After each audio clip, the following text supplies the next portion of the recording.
It's just like if you were trying to date some girl who's very shy and retiring, very beautiful and qualified, and she knows it. And so you have to court her. You can't just, show up on her doorstep and expect to start an intimate relationship just like that. This is not the kind of a girl. This is a classy girl, who isn't going to just get picked up like that. So Krishna is the same way. Krishna is class. He's very high quality, and he knows that.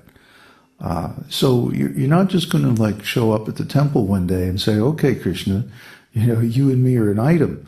No, that's not going to happen. It takes years and years and you have to go through many tests to establish your purity and your sincerity. And gradually over time, Krishna will reveal himself to you. And this is the most amazing thing that I've ever experienced. That you'll be in the temple one day and, rocking out with a big kirtan. Kirtan is when we chant the holy name. And all of a sudden, Krishna will appear in your mind. You can't explain it. You can't predict it. You can't make it happen. Krishna reveals himself to you. You can't force him to reveal. He has to want to. And when he reveals himself, then all of a sudden you know him. You know him just like you know any other person. And except you're not looking outside through the material bodily senses. You're looking inside through the spiritual bodily senses for Krishna.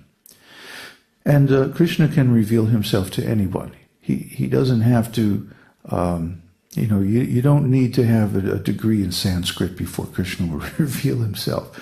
He reveals himself to those who love him. So that is the qualification, not anything else.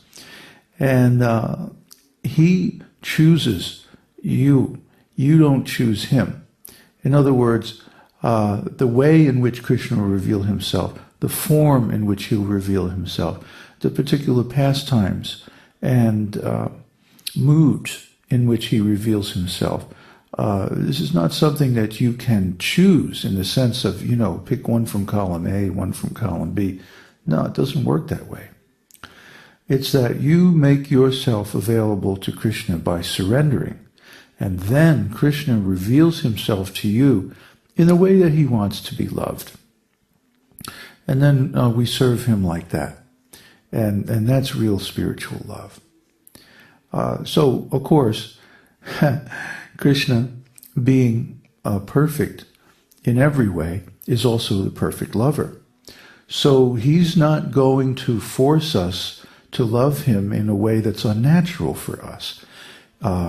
Actually, he reveals himself in such a way that it also reveals our eternal identity.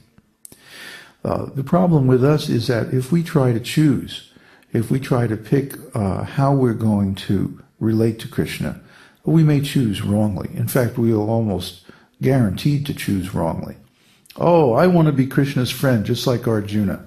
Yeah, I want to be Krishna's father or mother, or I want to be Krishna's girlfriend and gopis. No, that doesn't work that way. The way it works is that we say to Krishna, I surrender unconditionally to you, and you have to reveal not only yourself, but my real self to me, because I've forgotten. I don't know. You have to be open to Krishna. Let Krishna reveal himself to you, and let him also reveal yourself to you. And in that mirror, you can see yourself. Okay, the soul, just like the eye, you can't see your own eyeball without a mirror or something like that. But the soul can see itself or himself through the mirror of relationship with Krishna. So the way in which Krishna approaches you when you surrender to him reveals who you really are. in the eternal spiritual world. And this is a great secret. This is something you can't read in any book. You can only gain from experience.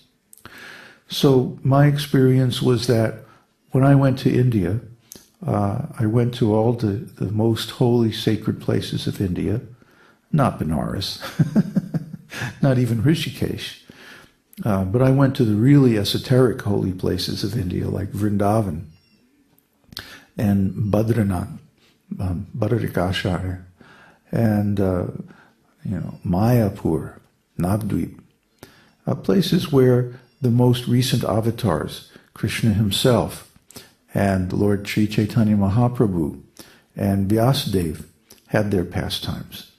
And I worshipped and served there for many years in the company of some really great self-realized souls.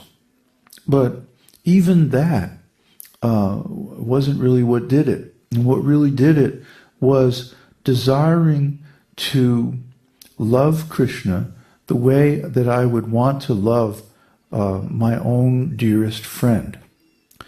And so I wanted to put this experience into the song, because if you approach Krishna with this kind of mood, Krishna will arrange everything. In other words, you don't necessarily have to go to India. You don't necessarily have to put on saffron cloth and give up everything. You don't necessarily have to perform severe austerities. I mean, that helps, and it certainly speeds things up. If you just have to realize Krishna, that's the best way to do it. But we should have this feeling of urgency, like, oh, if I don't realize Krishna, if I don't come face to face with God in this lifetime, I don't know what I'm going to do. I won't be able to make it. I'm just going to be useless and just, completely distraught. If I don't serve Krishna, or if I don't see Krishna, if Krishna doesn't reveal himself to me, I don't know how I'm going to maintain my life. You have to come to this mood, because Krishna, like anybody else, is moved by a sincere plea, and he certainly hears every prayer. There's no doubt about that. He wants to see that we really want him, that we want him like we want nobody else. That's the thing. So if we think that, oh yes, I can chant this little mantra, and I can play around with this philosophy, and I can do a little service, and then that'll be good for me. Well, yeah, it will. But don't expect that to lead to Krishna revealing himself to you. Krishna, to reveal himself, requires complete surrender. And he says that in Bhagavad-gītā. It's just that nobody takes him seriously. But he really means that. He wants us to come to him and really give up everything. Sarva dharman parityaja. Give up everything. And mam ekam sharanang vraja. Just surrender unto him alone. That means exactly what it says. And if we do that, then the amazing thing is that Krishna also does that to us. He surrenders his heart to us, just like we surrender to him, in the same proportion. Ye yata mang prapadyante. In the degree that they surrender to me, I reward them accordingly. So that depends on what you want. If you really want Krishna, then the way to Krishna is to surrender to him completely and love him with all-consuming passion.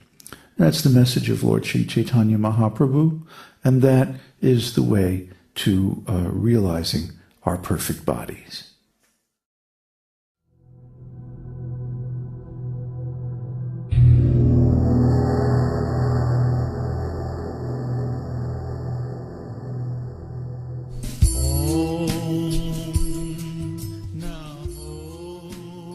My music on CD is available at cdbaby.com and online at itunes.com and other fine music download sites. We hope you've enjoyed this edition of Your Perfect Body. This is David Hughes, your host, reminding you to visit us on the web at esotericteaching.org, where you can purchase the complete Esoteric Teaching Introductory Seminar DVD and many CDs of transcendental music and mantras.